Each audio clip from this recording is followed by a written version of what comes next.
И здравейте хора! Днес ще направим още един топ 10. Видях, че миналият топ 10 много ви хареса и затова реших да направя още един. И да знаете, че тук не знам дали всички са верни, това е само предположения. И да, нека да преминем към на номер 10 е играта The Shattering.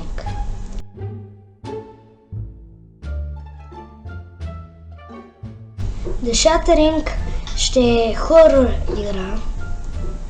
Тя ще е само за PC и за Windows. Тя ще излезне 2018 година. Знаете, това е само предположение, нищо не се знае. Затова това може и да е грешно, затова не хейтите в коментарите и може и аз да съм пропуснал някоя грешка.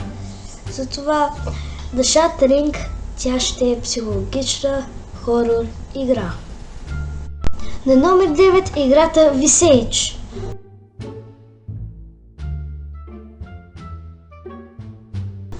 Visage е хорор игра, която ще излезне пролетта на 2017.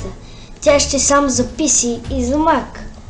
Тази игра ще бъде в огромна къща, която ще се случват изключително ужасни неща в нея.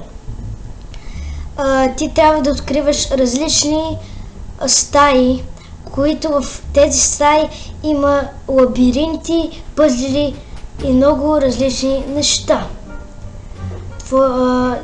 Да запомняш различните стаи, защото после ще те питат какво става в различните стаи. На номер 8 е играта Петък 13.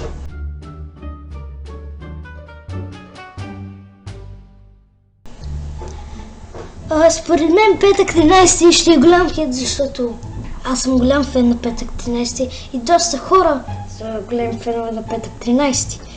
Още не се знае кога ще излезне, но се знае, че ще е 2017.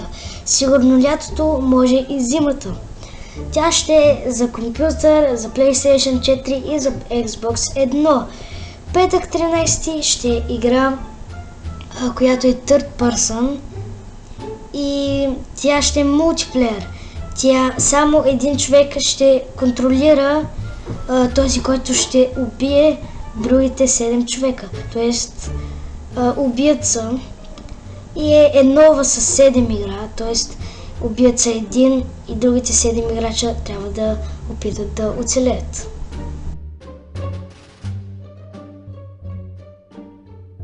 На номер 7 е играта Tether.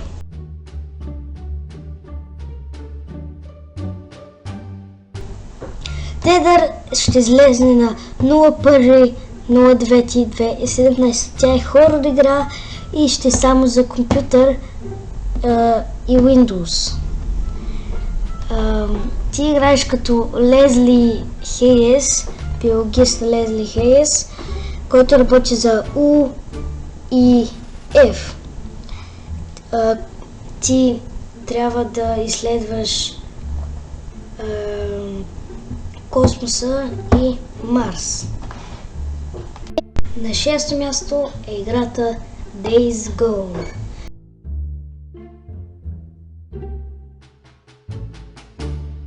Days Gone е игра малко хорор и малко хънт игра.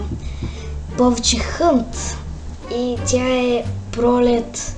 Тя ще излезе пролетта 2017. За съжаление, тя ще е само за PlayStation 4. В тази игра се разказва, че ти ще играеш като Bounty Hunter и ти трябва да убиваш хора из целия свят. На 5-то място е играта Observer.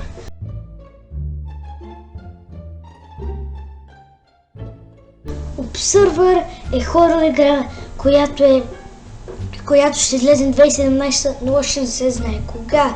Може да е лятото, може да е зимата, може и да е пролетта. но се знае, че само на 2017 ще излезне. Тя ще е на компютър Windows и тя ще има, пише за нея, че тя ще има различни леери от страх. Например, първият чаптър няма да е толкова страшен, но последния направо може да се напикаеш. На номер 4 е играта Routine.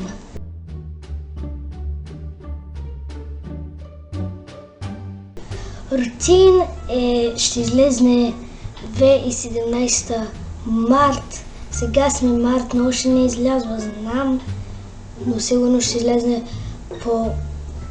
след няколко дни или още не се знае. Поне така пише в сайта.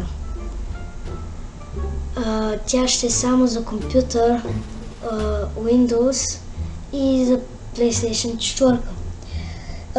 Routine ще е first person хорор игра, която ти ще е нещо като Subnautica, но ти си на космоса и твоя кораб се е разбил и ти трябва да оцелееш, и също има малко скерс неща, които са доста страшни. На трето място е играта Left 4 Dead.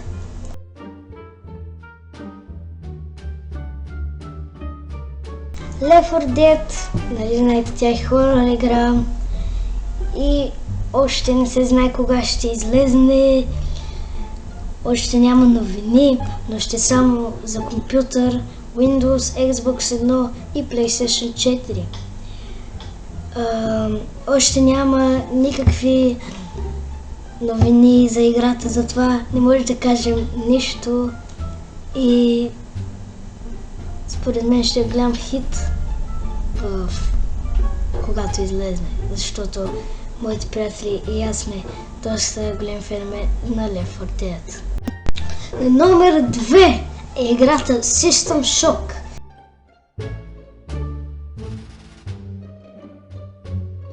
System Shock ще е хорор игра, тя ще излезе някъде 2018.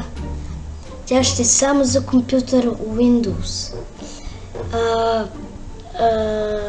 Тя е за роботи игра, която ще се едно роботите ще завладеят света.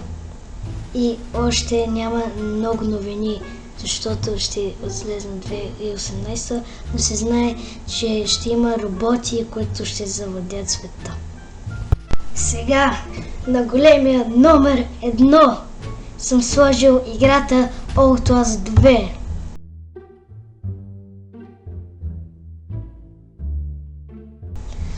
Outlast 2 ще е хорор игра, както знаете от Outlast 1 и Outlast Whistleblower. Тази игра според мен ще е уникална и ще е голям хит за април 2017. Тя ще е на компютър, на Mac, на PlayStation 4 и на Xbox 1. Тя Outlast 2 ще е хорор survival игра. Тя ще има много чаптъри заедно и много голяма история, която ако искате да я разберете, трябва да изиграете и първа част и Whistleblower. И добре хора, това беше моят топ 10. Дано да ви хареса.